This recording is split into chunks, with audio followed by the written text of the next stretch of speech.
because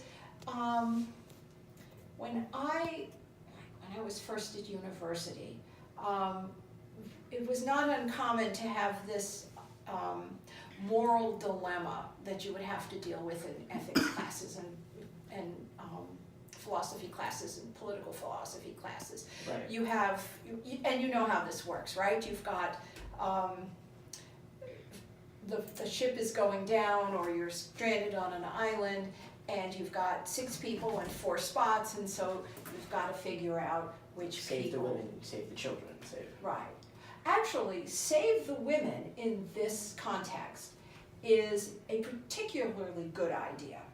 And it's not just because they are women and they are weak, and the stereotypically macho thing is for men to sacrifice the women. Right. Women are incredibly important.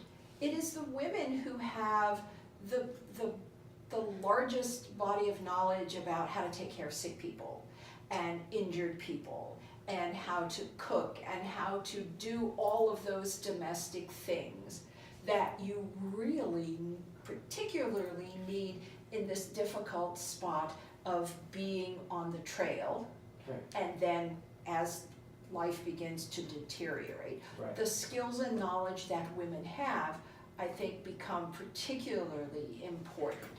And so I would hope that when they had to choose, they would try to save the women. I'm trying to think, who would they, I don't know, just eat the guys?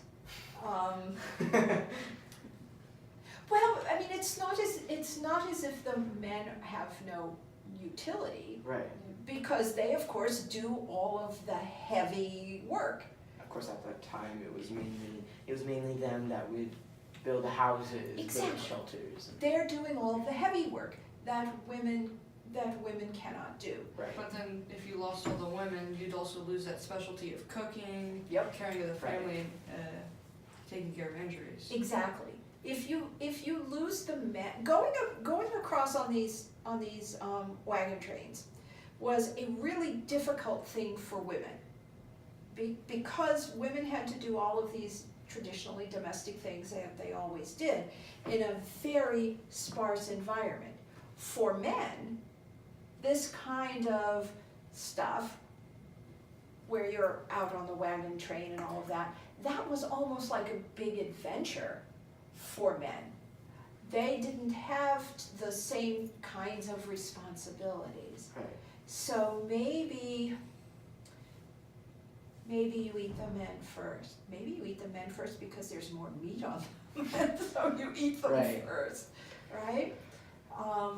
Or if they had pets at the time, maybe they would eat them. Oh yeah, Yeah. and the animals are the first, Yeah. because people are quite comfortable eating them. Right. I mean, you'd have had, you might have had a cow. You probably had dogs. Down goes Fido. Yep, absolutely. I don't know, eating the horses is a tough one, right? Because you It's need like them. a transportation system. You need them. But I suppose if you work them until they die, Right. you might as well eat them when they're dead. Right. And then at some point you start